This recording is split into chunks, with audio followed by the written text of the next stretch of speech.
Abangereza gye bakyagenda mu maaso n'okungubagira Queen eyaserera ku Lwokuna lwa wiiki ewedde era bakyagenda mu maaso n'okuba eriiso evvannyuma ku mulambo.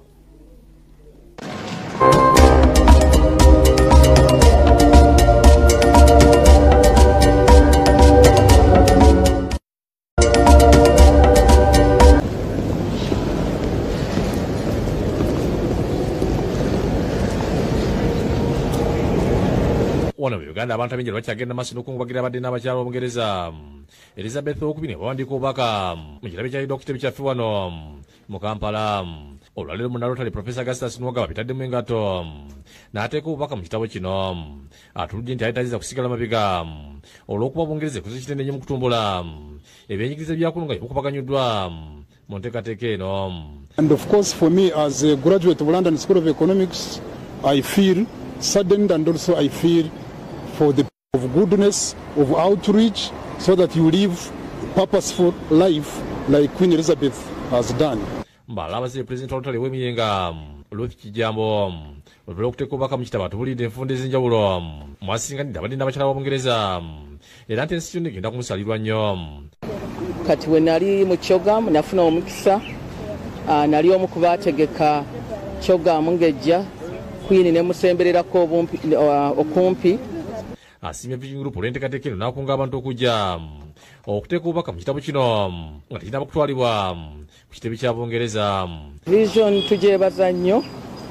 Vision buli kiseera ebeera kyakulabirako.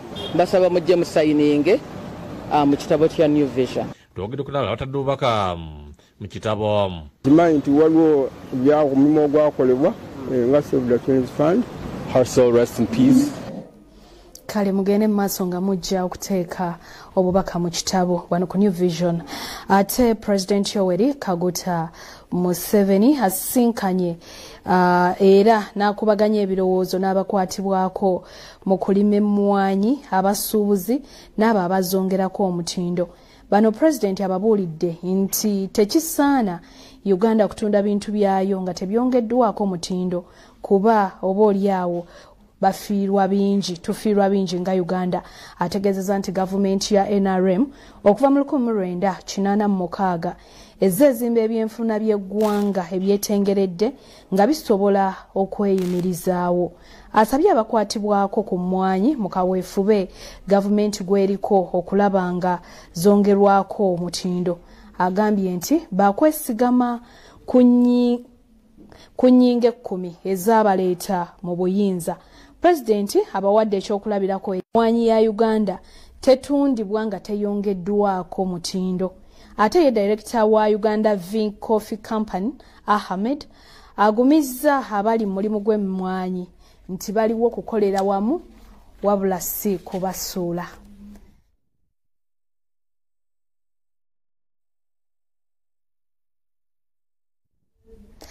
Ebisingawo ku mboozi eyo tujja bikutuusaako olunaku olw'enkya. Ate namutikwa w'enkuba afudembye ng'alimu n'ekibuyaga agoyezza abantu mu bitundu ebyenjeru ng'eno atuuse n'okutikkulako obusolya ku nnyumba wamu n'Ekkeleziya. Mu bantu abatabuddwa mulimu ababasoba 30 kubanga n'ebirime bingi byonooneddwa. Ebyalo Enkuba gye yonoonye ebintu kuliko Bukaya Division enjeru mu disitulikiti y'e Buikwe nga bitambiyiza y'omu ku bakoseddwa era ng'ennyumba ye evuddeko akasolya mu nkuba eyatonnya akawungeezi k'eggulo. N'enkoko zaabadde mu nju nga ziyingira zaafudde, entebe ne zikosebwa amazzi, ebintu eby'omu nju ebyokukozesebwa ebisinga obungi. Ne Mukama yatuyamba eri ennyumba teyakoze ki? Nenga yabadde genda osooka okuvaako.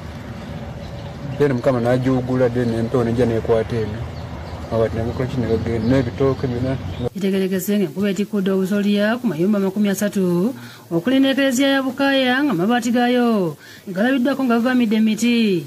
Reverend Father Gio King ayogedde ku mbeera eno. The roof is being taken off, meaning we have to come back together to put our resources together to reconstruct the church and the roof. Nafuka Rebeka w'abakyala ku kyala agamba nti omanyi kyakuzaako. Naye abantu baffe baakoseddwa amayumba agasukka mu 10 obusolya bwavuddeko ne Kkeleziya yaffe ey'Abakatuliki nayo yavuddeko akasoga. Bane tuli bubi nnyo. Ane Ssenyondo ssentebe w'ekyalo ategeeza ng'enjega eno batagifunangako n'alajanira bazira kisa. So tusaba ebiseera ebisinga tutera obagamba nti munno mukabi ye munno ddala ng'ogyeko okugamba ekiseera kiri ekyokulonda naye n'ekiseera ekyokuvaayo mujje tukwataganire wamu tusobole okulaba nti embeera gye tulimu abantu bano basomoka omuyaga guno. Masaka n'amayumba 15 gasigadde ku ttaka nga n'ennimiro zisaanyeewo olwana mutuka Enkuba afudde emiwago bagoba mu ggulu. Kigambibwa nti omuntu omu yafiiridde mu njega eno eyakozesa ebyalo okuli Butale, Kalinga, Kabagabo, Buwunga ne Mazinga byonna nga bisangibwa mu ggombolola y'Ebuwunga. Afiiridde mu nkuba eno ye Beatrice Nakalima abadde ayeza egy'obukulu 67 ngo n'ebifunfugu by'ennyumba byamukubye. Enkuba yatonyedde mukadde kyabali mumutereerezaako okusola ennyumba ye kati yagenze kwebitafaali nga bivaayo ekimukuba mu mutwe. Luka n'atugamba eggumba ly'oku mutwe amagumba gatise ku mutwe gatta ku bwongo n'omusale gutonya ku bwongo kale nga kiba kizibu okuwona. Enkuba y'emu emenya amayumba agawerako mu kitundu kino nga kuno kuliko n'ebizimbe ku ssomero lya Lakeside Secondary School Kalinga. Olabira bino nga batuuza amagezi gabeesibye ng'ayombera gy'asaka. Siteegi yakumulisanga tutandise n'okutundula era ogalaba amabeere gaagano eno yonna. Basabye gavumenti ebadduukirire n'emmere ko n'ensigo basobole okuddamu okusimba. Kuba abantu ensigo baagibula bbeeyi naye yonna ezira yagigoyezza. Tudduukirire munne ku kyokulya ate tusiŋŋaanibbwa n'omusana gwayaka emmere akawunga tugula buguzi. Tugenda kufa enjala, muwogo yenna yafudde, ebitooke tetulina, vanira yafudde. Nina abazzukulu awaka ndi namwandu. Sirina wadde keŋŋamba nti kano nkateeka mu ntamu. Ate ebirime byonna byasaanyeewo abantu tulina kubayamba nga tubawa ekyokulya. Emmanuel Balukusa ne Jacinta Bwanika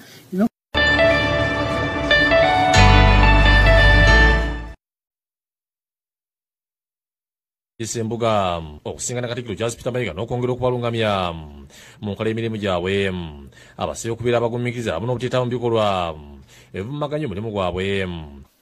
Ey'okwewala okwekobaana n'abafere nga muluubirira okunyaga ku bantu ebintu byabwe.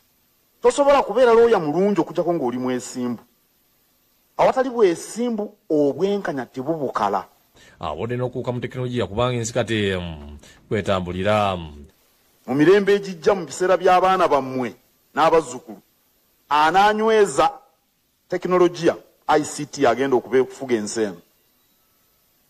Gwe nga munnamateeka oteeka okutambula n'omulembe. Katikkiro ategeeza nti obwakabaka bweteekuba okusinkana bannamateeka bano buli bwakukubaako bye babangula nga bayita mu lofaamu ya Buganda. Mwekwata abamanyi abantu abo basinga. Omuganda aga nti obukadde magezi wadde takubuulira kyamukaddiya. Ssaabawoleza obwakabaka Christopher Bwanika yeebazizza bannamateeka bano okujja okufuna okulambikibwa. Naye ensonga nkulu eri bannamateeka abato abayingira mu buweereza okufuna okubangulwa n'okubuulirirwa. Bannamateeka okulidde Kavuma ayogedde ku nnyonta gy'abadde n'ey'okukiikako embuga wadde nga bonna tebava mu Buganda. Tuyinza tutya okufuna omukisa okusobola okumulabako tuwulire ku bigambo ebimuvaamu nga munnamateeka munnaffe ate era nga Katikkiro wa Buganda. Boogedde okusomozebwa okuli mulimu gwabwe nga beetaaga bulijjo okuwabulwa. Wange eweero eyo bataddeko ekifaananyi ekitali kirungi bannamateeka. Abamu batuyita ebintu ebyenjawulo besaagala kwogerako naye si ffenna.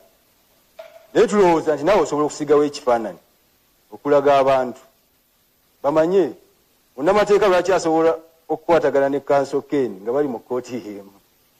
Tekitegeeza nti aba agenda kubba. Basuubiza okuliramu n'Obuganda buli abanaabeera obwetaavu. Tuba tusabye okusinkana mu ngeri endala ey'okutuzimba tusobole okukwatibwako tusobole okufuuka bannamateeka ab'amaanyi mu ggwanga lino kubanga kye kifaananyi kye twagala okutambula. Ronald Kakooza yakusakidde Green ku Lwakede TV. Bo abakozesa ssente z'emyoga obulungi bafunye pikipiki empya okwongera okutambuza enteekateeka zaabwe omuli n'okubayamba mu kulondoola abatwala ssente zino okulaba entambuza yaabwe ey'emirimu.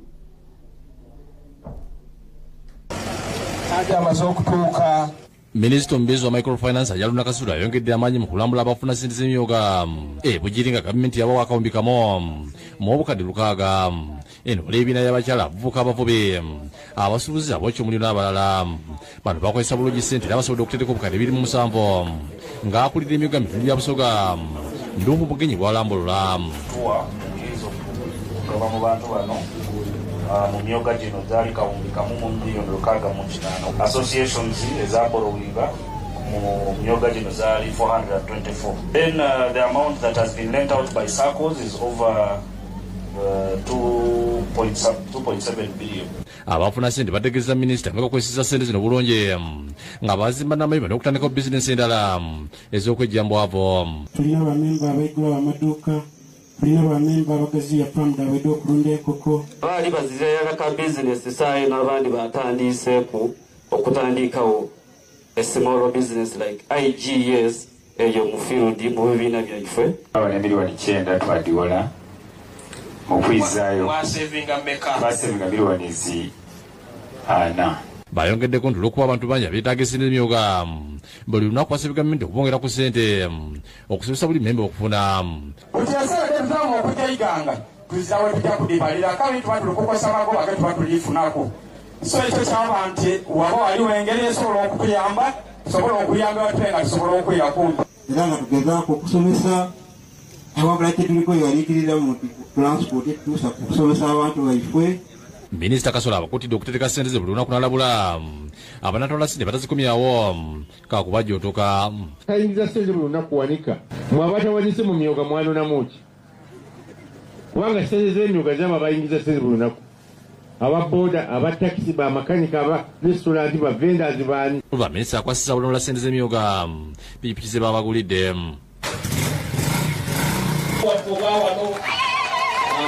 Agazire mu disitulikiti y'Obugweri ne Namutumba ngeno bateeteka amagoba nga bukadde 236. Minisita mu kulambula eno atandikira Namutumba ne yeeyongerayo Obugweri era nga basobodde okozesa ssente zino bulungi. Wakazayo obukadde 4 wafuna 6. Onondo alabika yeeri emyoga abitegera olera obuminisita naye bano abakulu tebannakolera ddala bulungi nabo. Era nafunaku ereetange tirikuyizibwa bulungi. Wafuna mmeka? Emiliyoni endala n'emitwalo 87. Wakasasula mmeka? Wakazza mmeka? Kakati poyinti enkulu mwe kwe kukwataganira wamu kubanga zino ssente sizaali za kugabana ate gye mukoma okubeera abangi mu ssako yammwe gye mukoma n'okufunamu. Amyuka Disitulikiti y'Obugweri Janet Mulimba asabye minisita ab'obudde kibazisa okwongera okulondoola entambula y'essente z'emyoga. Tugenda kusaba abakulembeze ab'akalulu kyamale Yosifa baakulira bamanye abalonzi baabwe gye babeera bwe baba bafuna ssente bamanye gye zigenda bwe tutuuka okuzinoonya tubeere nabo. Kasolo aluzibinyivu olw'engeri disitulikiti y'Obugweri gyekuttemu ssente z'emyoga. Okuyimirira mu batono gati nzaala disitulikiti y'Obugweri nga emyoga bakoze bubi nakyo kiyinza obutakuweesa kitiibwa. Bulega Stephen yakusakidde Green kwa Bukedde TV. Kyaddaaki aba KCCA basazeewo Hajji Katimbo aliyira abantu abakosebwa olw'ekizimbe ekyagwa mu kisenyi gye buvuddeko. Inginia David Limbaza myuka akulira ekitongole kya KCCA asinkanye abamu ku basuubuzi abaali bakola ku kizimbe kya Hajji Katimbo ekyagwa mu kisenyi nga bbiri omwezi guno ne kitta omuntu. Olukungaana terukkiriziddwa mu bannamawulire kyokka oluvannyuma Limbaza ababuulidde ebisaliddwawo omuli ekya Hajji Katimbo okukwatagana n'abaakosebwa. Miitingi ya leero ebadde yakulaba nga developer yaleeta obuzibu alilocatinga bano abatuusibwako obuzibu abatasobola kukola mu nnyumba zaabwe baddeko wali ku bbali bafune bakolera bali safe then tulabe nga tutereeza site ebeere nga eri safe okukoleramu. Luyimba era alabudde abakyusa pulaani z'ebizimbe ezibaweebwa. Abantu abalowooza nti enguzi ate esobola okugulira okutuusaako obwangu okumala ebintu byagala okukola so n'oyite mu ppanya amabega eyo nibwekanga ng'ozimbye. Abamu ku basuubuzi beemulugunyiza olw'akatimba obutajja mu lukiiko. Twayogerako ne Mzee Limbazi ye n'asalawo nti tukole round table talk conversation kyandibadde kikolerwa leero wano mu KCCA naye omukulu Katimbo aganye okujja katawo simanyi kye tugenda okukola. So kitukakatako nga poliisi okumanya ani alina obuvunaanyizibwa ku mbeera eno eyaliwo. Kimanyi nti buli omu aba akola azimba ekizimbe aba amanyi obugumu bw'ettaka wanaabaawo alipoota eyongezze ng'erambika bulungi obunafu bwali ku ki ekyaviirako embeera eno okubeerawo kwe tujja okusinziira okuba nti no tunoonya bayinginiya bagambye okuba nti no paka kati bakyalira ku nsiko. Ate abantu b'e Bunyoro bali mu keetalo nga bano beetegekera okukyala kwa President Museveni okw'okubaawo ku Lwomukaaga olwa wiiki eno. Agenda kugulawo pulojekiti ez'enjawulo mu kitundu ky'eno era bamusiimye olw'enkulakulana egenda mu maaso eruuyi eno. Enguudo ezizimbiddwa mu bitundu by'Obunyoro ziviiddeko kuba musiga nsimbi bangi okusiga ssente mu bitundu n'okusobesa abaana baabwe okufuna emirimu wamu n'enkulakulana. Kati basize okukyaza President Museveni ku Lwomukaaga lwa wiiki eno ng'omukolo gwakubira ku kisaawe kya golf course e Masende. Omukolo guno gwakwebaza President Museveni olw'enkulakulana eno era ng'ololera abasirikale abuvunaanyizibwa okuteekerateekera okukyala kwa President basiba balambula ekisaawe olukungaana lugenda okubeera. President bw'anaatuuka e Masindi agenda kusobola kugulawo leediyo egenda okuyitibwangamu okusomesa abantu enteekateeka za gavumenti yateeka n'ejjinja eryejjukiza ku woteeri e Masende n'oluvansi nga n'abantu b'e Bunyoro bonna ku kisaawe kya golf course. Saabalwanye amwogeza ddembe atujja kuba tulinawe omurembo olw'Amasinde. Ssentebe wa disitulikiti Masinde Luhanga Cosmas ategeeza nti Masinde n'etofali ddene ku bukulembeze bwa NRM ku beemundu zakozesebwa mu lutalo ezimu zaava Masinde. Kwegamba Masinde yaffe genze esituka mu mutindo ate bino byonna tubifunye mu bukulembeze bwa His Excellency muzeeyi waffe mukadde waffe. Omutegesi omukulu Balamba Hara ategeeza nti omukolo guno teguli n'okusaba era abakulembeddwamu Omumissioner Robert bategeeza nti bakusaba Katonda ayambe abantu beeno bave mu bikola ebikyamu. Amaanyi ga Katonda weegali tukkiriza Katonda okukola ebikulu. Ate ng'ebula ennaku bbiri okutuuka ku kivulo kyava Greater Masaka Fete nga kino kyategekeddwa mu Namuli Faridah Nakzibwe okusobozesa Bannamateeka okumenyagana ssaako n'engeri gye bayinza okuyambamu abali mu bwetaavu olwaliro asiibye mu bitundu bya Kampala ng'akunga abantu bagende ku Equity Oval bamanyagane. Atandikidde mu katale k'owino ku leediyo y'abasuubuzi ya Vendors Voice ng'eno ayogeddeko naddala abava mu bendobendo ly'e Masaka n'abasaba bagende e Lugogo. Tulina VVIP, tulina VIP ben ordinary ticket ya mitwalo ebiri kyokka. Ebyokulya bigenda kubeerawo biyitirivu. So jangu mukona akasente ko mutuleetera abaana bazanye bafune omutima gw'e Masaka nga bakyali bato kubamunyemu. Olwo agenze mu basuubuzi n'ayogerako nabo ng'abasaba okujja mu kivulo kino n'abakubiriza n'okwekuumaka kwa Kalwaza Mukenenya nga Ssaabasajja bw'alagira. Nakazibwe abadde n'abayimbi okubadde Bulunoke n'abalala ng'obedde abayimbiramuko ku basuubuze.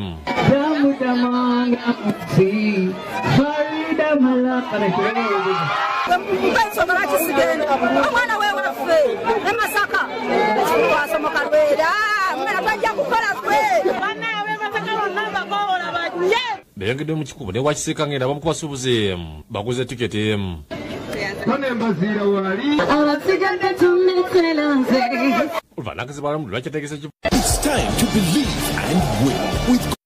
Fuufu tweyongeddeyo ne Kyabazinga asabye gavumenti okuteeka essira ku kusoma ennimi enzaaliranwa mu curriculum.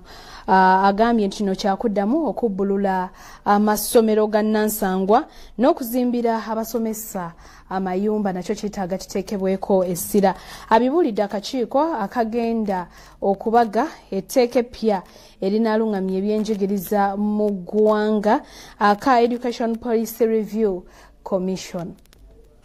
Mu mwezi ogwokutaano omwaka ogwedde Minisita y'Enyigiriza n'Emizannyo Janet Museveni yatongoza akakiiko aka Education Policy Review Commission akakulembera amanya mushigo okuddamu okwetegereza ebyensoma by'eggwanga.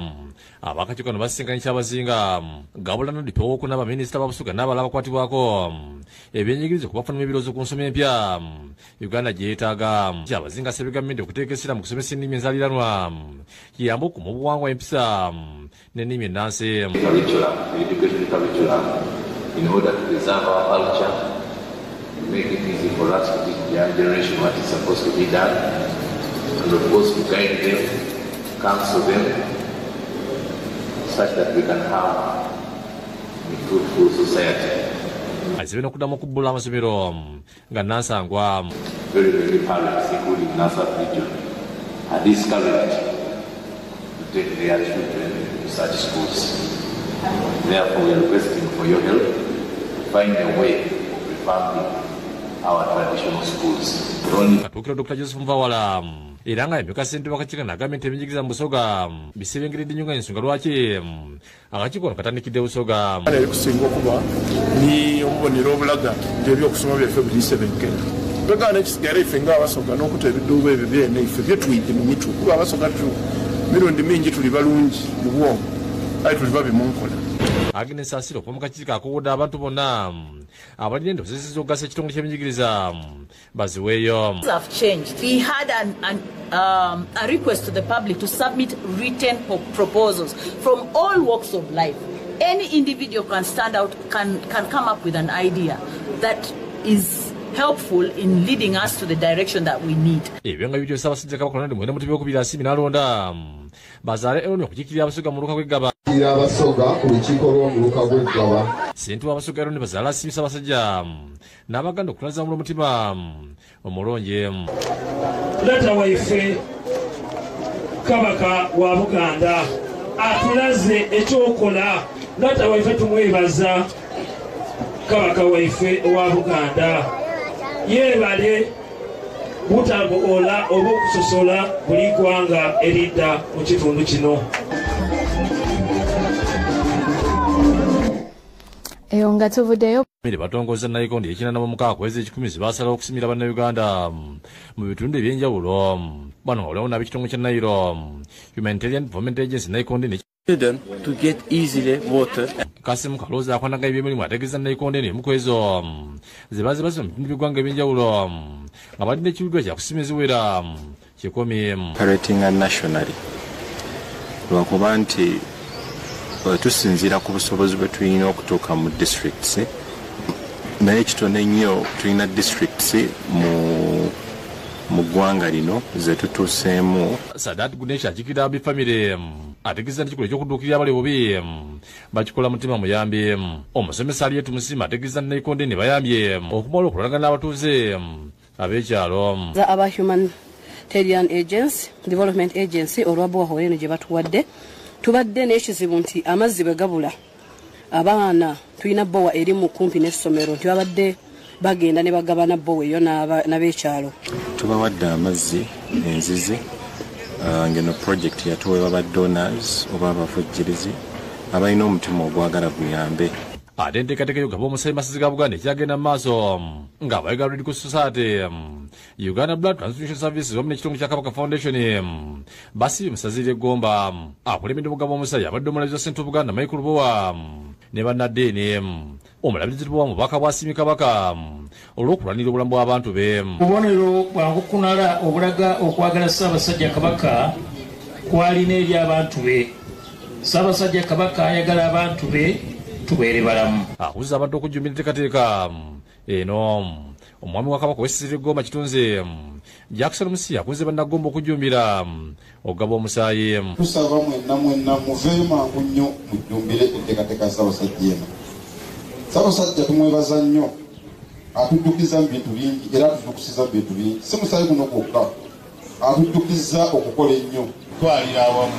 N'olwekyo nga tuwaayo omusaayi kimanye nti tulina obulamu bw'abantu betutaasa. Omujjanjabi omukulu mu disitulikiti y'Egomba Kiyagaddeewo agambye nti ebbula ly'omusaayi libaddirira amaanyi mu kitundu kyabwe. Nga bwe guzze bwe tukukola ki bwe tukubawa era omusaayi guno gujja kusigala nga gwa bwereere ate nsaba embeera eno tugizengako okulaba nga tukola ki nga tujjumbira bwabaawo embeera ez'enti kugaba musaayi ffenna tubeere nga tukola ki nga tujjumbira.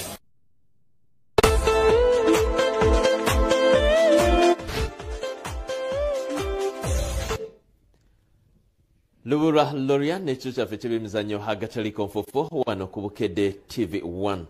Tutandikiddeko mu mpaka z'omupiira gwa University ezimanyiddwa nga empaka za University Football League. Olutalo lw'okwesoga semi-final lugenda kutandika olunaku olw'enkya n'enzannya za quarter final nga mupiira gumu gwogenda okuba nga guzannyibwa ku luzannya luno olwa quarter final oluzannya olusooka nga Kampala University bagenda kwabakyaza St. Lawrence University ng'omupiira gugenda kubeera Kibulye.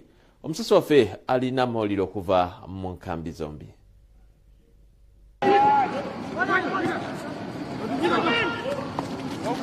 Omupiira wakati wa Kampala University ne St. Lawrence University enkya ku ssaawa Kibulye gwegugulawo kwota finals empaka ez'omupiira ogw'ebigere ez'amatandikiro aga waggulu eza University Football League. Omupiira gwa ssaawa 9 ez'olweggulo nga Kampala University okukulizanya uno yamaze kumala mu kifo ekyokubiri mu kibinja ekyokutaano n'obubonero 10 okuva mu mipiira 6 ng'ate St. Lawrence yakulembedde ekibinja ekisooka n'obubonero 11 okuva mu mipiira 6.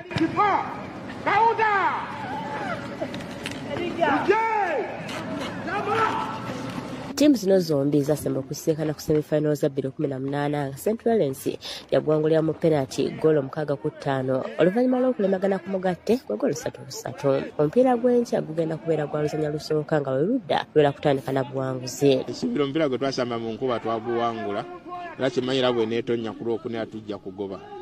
Tuli basambi ba mupiira tuli ready okukolera mu mbeera yonna. Kimanyi oba enkuba etonnya oba omusana gwase tujja teekawo performance abagizi baffe gye batusuubiramu. Timu teri mu mbeera mbi.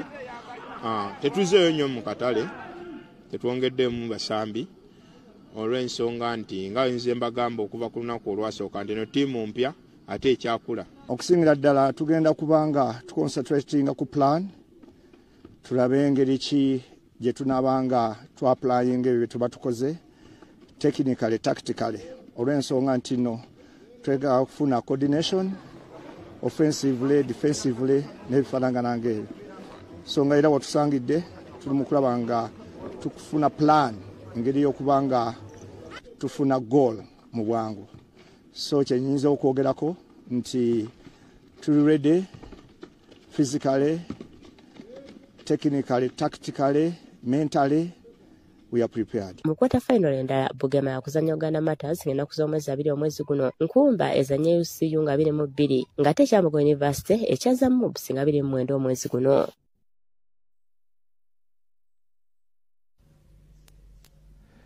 Ate ngeri tuvideo ne tugendako mu muzannyo gw'ebikonde. Joe Vegas Lubega alangiridde nga wagenda okubanga akoma omiguwa ng'agenda kuba atunka n'omu Tanzania. Omusasi waffe abituleetedde. Mu lukuŋŋaana lwa bannamawulire olutuuziddwako ku Pachimuni, Joe Vegas Lubega ategeeza nti wadde ng'amaze ebbanga ddene nga talwana abadde atendekebwa ng'omulwanyi bw'abeera. Ono yali yasemba okulwana mu 2019 nga gy'emyaka 3 egiyise bwe yakuba munnansi wa Russia Timar Sakulin. Yansobodde okuba nti no mbadde mu jimu nga nkola training yansobodde netegese bulungi fight yonje etekedde yansobodde giwangula. Omu ku bategesi Eddie Bazira alambuludde ku nteekateeka eno. Kuba ne fight 7 awamu tugenda okubanga tutegeka olunaku olwo era tugenda kukwata obudde twagatandika ebikonde byaffe ku ssaawa 12 zennyini ssaawa 5 bibeere nga biwedde. Lwakugjawo enkola eno ebaddewo nti ebikonde biggwa ku makya. Joe Vegas alina ennono 42 awanguddeko 21 nga ku zino kuliko ez'eŋŋoomi tonziriranga 14 ng'akoze amaliri ga mirundi 3 ng'akubiddwa 18. Ennwana endala zitunuuliddwa kuliko ya Isaac Masembe mwagenda okutunkira ne Hassan Musuuza mu super featherweight. Mpumudde nga sirwana tekitegeeza mbu mbadde mpumudde nga siri mu gym.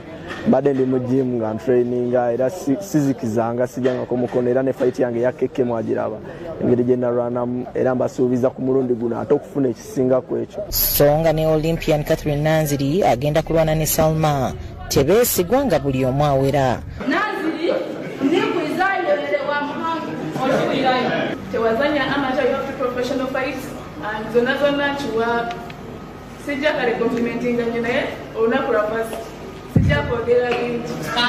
Abalala kuliko Nicholas Buule ne Gerard Male mu mutendera gwa heavyweight, Stanley Mugero ne Frank Angobi mu light middleweight. Ennwana zino ziwoomeddwamu omutwe Makaswari nga zituumiddwa Make Boxing Great. Ate ng'etuvideo ne tugenda mu muzannyo gwa badminton empaka eziri ku ddaala ly'ensi yonna eza Uganda Para Badminton International nga zaaboboka abaliko obulemu zingidde olunaku olwokubiri Lugogo. Omusasi waffe nayo abaddeyo.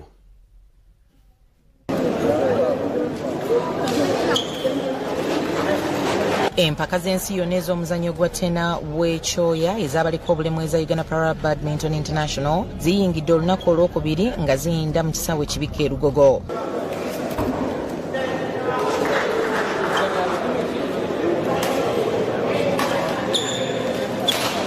Omutendera gw'abakazi ogwa Ssekinnomu Elizabeth Mwesigwa ameze Munnayuganda munne Rose Nansereko ku bugoba busatu kkamu n'atangaaza emikisa egy'okuva mu kibinja ekyokubiri. Training ebadde nnungi, tubadde tu traininga ate ne competition zizenzize nga nzanya zimpadde ekinene nnyo ekyokuyiga kati saawa zino byenjize byonna byenteeka mu nkola saawa zino. Rita Asimwe yatandise eggulo n'obuwanguzi leero akubiddwa munansi wa Spain Christina Tejada ku bugoba bubiri ku bwereere. Mu mutendera gw'abazannyi ababiri mu kisaawe Sarah Naziwa ng'ali ne Shaban bakubye Flavia Batuusa ne Jawura n'abasirye nga nabo Bannayuganda ku bugoba bubiri ku bwereere. Funi ya Uganda middaali kweyongerayo ne guno omuzannyo nyongere okuŋŋaanya points ntambule nange mu nsi ez'enjawulo nga njolesa omuzannyo kyensobola mukola mu muzannyo guno. Mu basajja Hassan Mubirwa akubye Munnayuganda munne Papias Kabuye ku bugoba bubiri ku bwereere ate nga ye Kevin Mubirwa akubiddwa Hussein Nuru munnansi wa Buyindi ku bugoba bubiri ku bwereere.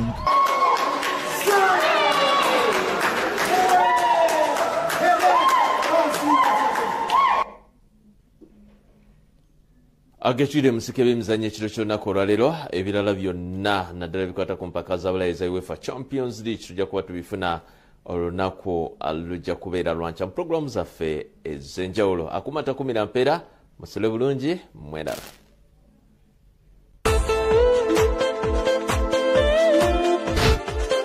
Bwe tutambudde ekiro ky'olunaku olwaleero weebalire ddala munnaffe atuwadde akaddeko ak'omuwendo tujja kuddamu olunaku olw'enkya ssaawa 4 zennyini n'agataliiko nfuufu. Nze Sanyu Robina Mweruka mbadde ne Mebo Mulungi abakushona designers be bannyambaza Gomesi Weziti ze weetaaga naawe okwettanira. Omukama Katonda abakuume musule bulungi mweraba.